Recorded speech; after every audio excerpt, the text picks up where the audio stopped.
আর এবার আপনাদেরকে পূর্ব মেদিনীপুরের রামনগরের সেতুর ছবি দেখাচ্ছি। দেখুন সেই সেতুর ছবি, যেখানে একেবারে পুরোপুরি ভেঙে পড়েছে সেতুর 6টি পিলার, ধসে গিয়েছে সেতুর মাঝের অংশ। এই রাস্তা দিয়ে প্রত্যেকটা দিন 10 থেকে 15,000 লোকের যাতায়াত। তবে সেতু ভেঙে পড়া কিন্তু সমস্যায় পড়েছেন কয়েকশো গ্রামবাসী। এই ছবিটা আরো ভালো করে আপনারা বুঝতে পারবেন। দেখাবো আপনাদেরকে একটি বিশেষ প্রতিবেদন, দেখুন। এই মুহূর্তে আমরা দাঁড়িয়ে আছি পালধুই গ্রাম পঞ্চায়েতের অধীন যে হামিরপুর ব্রিজ। এই হামিরপুর ব্রিজ তৈরি হয়েছিল দীর্ঘ প্রায় বলা যেতে পারে আনুমানিক 50 বছর আগে।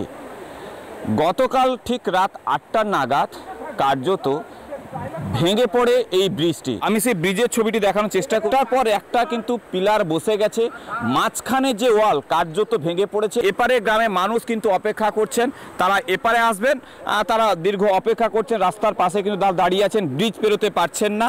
এবং অপরদিকে আরেকটু ছবি দেখানোর চেষ্টা করব যে ওপারের মানুষ তারাও কিন্তু অপেক্ষা করছেন ওপারে আসবেন, কারণ 10 থেকে 15,000 মানুষ প্রতিনিয়ত এই রাস্তা দিয়ে যাতায়াত করেন এই ব্রিজটির উপর দিয়ে। শুধু বাংলা নয়, উড়িষ্যার সঙ্গেও যোগাযোগের মাধ্যম ছিল এই ব্রিজটি। মানুষ যেটা বলছেন যে বারবার অভিযোগ জানিয়েও, প্রশাসনকেও জানিয়েও তেমন কোনো সুরাহা হয়নি। 8 থেকে 10 বছর আগে কোনো রকমের তাপ্পি মেরে ব্রিজটাকে চালানো হয়েছিল। মিলে দেখার বিষয় প্রশাসন কত তৎপরতার সঙ্গে এই ব্রিজটিকে তৈরি করতে পারে বা বিকল্প ব্রিজের ব্যবস্থা করতে পারে। পূর্ব মেদিনীপুর রামনগর থেকে বিষ্ণু পণ্ডা, রিপাবলিক বাংলা। এই সেতু ভেঙে পড়ায় কিন্তু সমস্যায় পড়েছেন গ্রামবাসী। তারা ঠিক কি বলছেন সেটা শোনাতে চাইবো আপনাদেরকে। একই সঙ্গে এলাকার বিধায়ক অর্থাৎ রামনগরের বিধায়ক অখিল গিরি তিনি কি জানিয়েছেন, এবং অনুপ মাইতি তিনি রামনগর 2 পঞ্চায়েত সমিতির সদস্য, তিনি বা কি বলছেন শুনুন এক এক করে।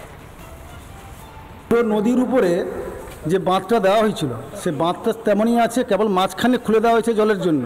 তাই জলের প্রেসারে ওই জায়গাটা ব্রিজের গোড়া খেয়ে যায়, তার ফলে ব্রিজটা বসে যায়। হঠাৎ কাল 7টার সময় ভেঙে গেল।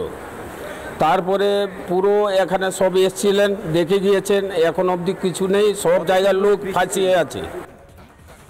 বহু মানুষ এই পুরনো ব্রিজের উপর যাতায়াত করে, যানবাহনও চলাচল করে।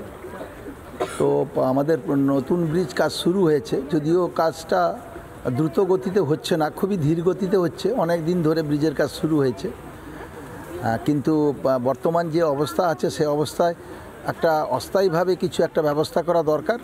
বেলা 11টার সময় ইরিগেশন সেচ দপ্তরের ইঞ্জিনিয়ার আসবে, ও দেখে যেভাবে ব্যবস্থা করবে, হয় একটা খুব দ্রুততার সঙ্গে একটা মজবুত একটা কাঠের ব্রিজ করে দেওয়া, তা না হলে এই ব্রিজটাকে কিভাবে সারানো যায়। ব্রিজটা দীর্ঘদিনের এই এলাকাবাসীর তথা অনেক মানুষের আবেদন ছিল। সেই মর্মে আমাদের রাজ্যের বিধায়ক আমাদের অখিলবাবুর সেই সময় আমরা এখানে নতুন ব্রিজের উদ্বোধন করেছিলাম এবং কাজ চলছে, এবং তার মাটি সয়েলিং টেস্টটা চলছে। সেই কাজের করতে পুরনো যে ব্রিজটা ছিল সেটা ভেঙে জেলা প্রশাসনকে জানানো হয়েছে, তারা এবং বিধায়ক সাহেবও নিজে এসেছেন। যত দ্রুত সম্ভব মানুষের এই কাজটা যাতে করে দেওয়া যায়, যাতায়াতের আপাতত ব্যবস্থা করা যায়, লোকাল প্রশাসন ও নজর রেখেছে, আমরা সেই ব্যবস্থা করব। মথুরাপুরের লক্ষ্মীনারায়ণপুরে উত্তেজনা, লাঠি হাতে দুষ্কৃতীদের হামলার অভিযোগ। বিজেপি করার অপরাধে হামলার অভিযোগের সামনে আসছে বিজেপি কর্মীদের বাড়িঘর পর্যন্ত ভাঙচুর করা হয়। অভিযোগ তৃণমূল আশ্রিত দুষ্কৃতীদের বিরুদ্ধে। ঘটনাস্থলে রয়েছে বিশাল পুলিশ বাহিনী। যে ছবিও দেখতে পাচ্ছেন, একেবারে পুরুষ শূন্য হয়ে পড়েছে লক্ষ্মীনারায়ণপুর গ্রাম।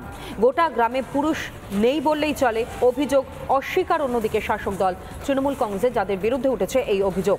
শুধুমাত্র বিজেপি করার অপরাধ এবং সেই অপরাধী হামলার অভিযোগ সামনে আসছে, এবং অভিযোগ উঠছে তৃণমূল কংগ্রেস আশ্রিত দুষ্কৃতীদের বিরুদ্ধে। বাড়িঘরে রীতিমতন ভাঙচুর চালানো হয়, কর্মীদের মারধর করা হয়।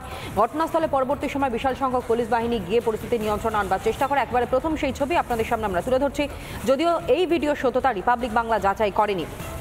অন্যদিকে যে ছবি আপনারা দেখতে পাচ্ছেন এবং যে অভিযোগগুলো সামনে আসছে, স্বপন চক্রবর্তী বিজেপি কর্মী, তিনি যে অভিযোগ করছেন তা আপনাদের সামনে রাখি, এবং একই সঙ্গে প্রিয়া চক্রবর্তী বিজেপি কর্মী স্ত্রী, তিনি কি বলছেন একবার শুনুন। লোকসভা ভোটের গণনার পরের দিনে ওরা মিছিল করে, অকথ্যভাবে গালাগালি দেয়। আমরা বাড়ি থেকেও বার হই, টিএমসি লোকেরা বাড়িতে বার হো, মেরে ফেলবো, তোদের প্রাণে মেরে ফেলবো। ঘরের কাঁচও ভেঙে দেয় রাত্রিবেলা এসে। বাচ্চা শিশু ছিল, সেই কাঁচ ভেঙে বাচ্চার গায়ে লাগে। বড়ও সেই কেস নেয়, কেস নেওয়ার পরে বলে তোরা কেস করেছিস, তোদের প্রাণে মেরে ফেলবো। এখন বার হতে দিচ্ছে না আমাদের বাড়ি থেকে। পরিস্থিতি আমরা খুব আতঙ্কে আছি। বাড়ির স্কুলে ছেলেরাও যেতে যাচ্ছে না, ছেলেদের অকথ্য ভাষা গালাগালি দিচ্ছে। মেয়েরা বাইরে বার হতে পারছে না, তাদের অকথ্য ভাষা গালাগালি। ওদের উপরে হচ্ছে তোরা বিজেপি করলি কেন? আমরা টিএমসি যাবো বলেছি, তাও তোদের নেব না। অঞ্চল থেকে বসবো বলেছি, বলে না বসা হবে না। আর আমার ভাসু পূজা করতে যাচ্ছিল আজকে, ওনাকে ওখানে আটকেছে যে বলে গালাগালি বন্ধ করেছে, কিন্তু আদৌ উনি গালাগালি দেয়নি। ওখানে আমি গেছি, আমি গিয়ে বলতে আমাকে ঘাট ধাক্কা দিয়ে ওরা বার করে দেয়। যা আজ 3 দিন ওনাকে এখানে আটকে রাখা হবে, যে যতক্ষণ না ওনার ভাই এসে এখানে স্যালেন্ডার করবে ততক্ষণ ওনাকে আটকে রাখা হবে। সিভিক পুলিশরা এলো, ওখানে ওরা কিছু কথা বলছিল বলে সিভিক পুলিশরা চলে গেল। আবার কিছুক্ষণ পরে থানার স্যারেরা এলো, আসতে আবার ওনারা মীমাংসা করে দিল, দিতে উনি বাড়ি এলো, আসতে এবার ওনাদের সঙ্গে কথাবার্তা বলে ওনারা চলে গেল। না, সেরকম কোনো খবর আমার কাছে ওইরকম নেই, তবে টুকিটাকি খবর আসে, তবে আমরা ওই বলতে ইনভলভ নয়। ওটা বিভিন্ন রকম ডিস্টার্ব হতেই পারে, কিন্তু আমার কাছে ওরকম ইয়ে নেই, বা এর মধ্যে আমার কোনো ইয়ে নেই। সেটাও পরে ভেবে দেখবো, সেরকম কিছু ইয়ে এলে আমার কাছে। অবশ্যই আরো একবার সীমান্ত দিকে নজর রাখতে চাইবো। ভারত বাংলাদেশ সীমান্তে 3 বিঘা করিডোর, আপনারা প্রত্যেকে জানেন, যেখানে মেকলিগঞ্জের এই স্থানের ভৌগোলিক অবস্থান খুবই গুরুত্বপূর্ণ। বাংলাদেশের 2 গ্রামের সংযোগকারী হচ্ছে এই স্থান। 1974 সালে দুদেশের মধ্যে চুক্তি হয় এবং সেই চুক্তি অনুযায়ী চলতো যাতায়াত। তবে হাসিনা সরকারের পতনের পর যখন অশান্ত বাংলাদেশ, তখনই পরিস্থিতির যে নিরাপত্তা বাড়িয়েছে 3 বিঘা করিডোরে সেখানকার বিএসএফ আধিকারিকরা। আর সেখান থেকে কি চিত্র তুলে ধরেছেন আমাদের প্রতিনিধি কিংশুক, দেখাবো আপনাদেরকে।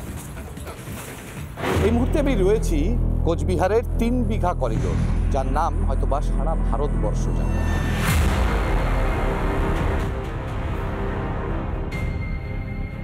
এই 3 বিঘা করিডোর যে বাংলাদেশে যে পরিস্থিতি চলছে তার মধ্যে অত্যন্ত কড়া প্রহরায় রয়েছে বিএসএফের কর্তব্যরত জওয়ানরা। আমি যদি একবার ছবিটা প্রাথমিকভাবে দেখাই, দেখা যাচ্ছে এই যে জায়গাটা, এই জায়গাটাকে বলা হচ্ছে 3 বিঘা করিডোর।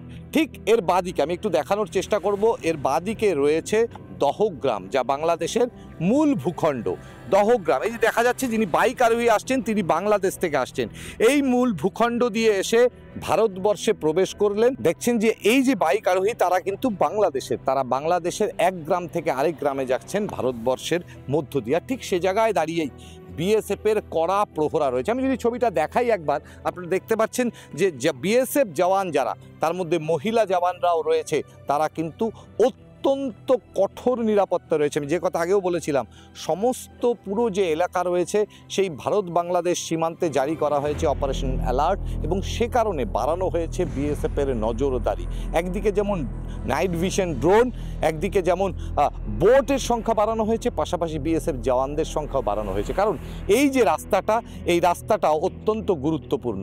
এই রাস্তা একদিকে বাংলাদেশ এবং আরেক দিকে বাংলাদেশ, মাঝখানে এই করিডোরে কি বলা হয় 3 বিঘা করিডোর। যখন বারবার দেখানো হচ্ছিল চ্যাংড়াবান্ধা সীমান্ত সহ বিভিন্ন জায়গায় বিএসএফের কর্তব্যরত জওয়ানদের ভূমিকা, ঠিক এই জায়গার ভূমিকাটাও তার চেয়ে কম নয়। চারিদিকে যে ফেন্সিংগুলো দেখতে পাওয়া যাচ্ছে, এই ফেন্সিংয়ের ওপাশেই রয়েছে বাংলাদেশ। ফলে স্বভাবতই এই জায়গার গুরুত্ব কতটা তা সহজেই অনুমেয়। ঠিক সে জায়গায় চরম নজরদারি রয়েছে বিএসএফের।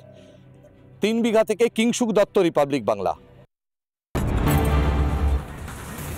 দার্জিলিংয়ে 10 নম্বর জাতীয় সড়কে ফের ধস। যে ছবি আপনারা দেখতে পাচ্ছেন, ইতিমধ্যে সেখানে রাস্তা পরিষ্কারের কাজ শুরু হয়েছে 10 নম্বর জাতীয় সড়ক, এবং সেই 10 নম্বর জাতীয় সড়কেই ধস নেমেছে, যে কারণের জন্য কার্যত যোগাযোগ ব্যবস্থা সম্পূর্ণভাবে বিচ্ছিন্ন হয়ে পড়েছে। শিলিগুড়ি এবং সিকিমের মধ্যবর্তী যে রাস্তা, সেই রাস্তা বন্ধ রাখা হয়েছে। লাভা দিয়ে ঘুরপথে যাতায়াত করতে হচ্ছে যারা পর্যটকেরা সেখানে যাচ্ছেন, এবং যারা স্থানীয় বাসিন্দারা যাতায়াতের কারণে মূলত ঘুরপথে তাদেরকে নিয়ে যাওয়া হচ্ছে। লাভা হয়ে শিলিগুড়ি থেকে সিকিম যাতায়াত করতে হচ্ছে, যেহেতু 10 নম্বর জাতীয় সড়কে নেমেছে ধস।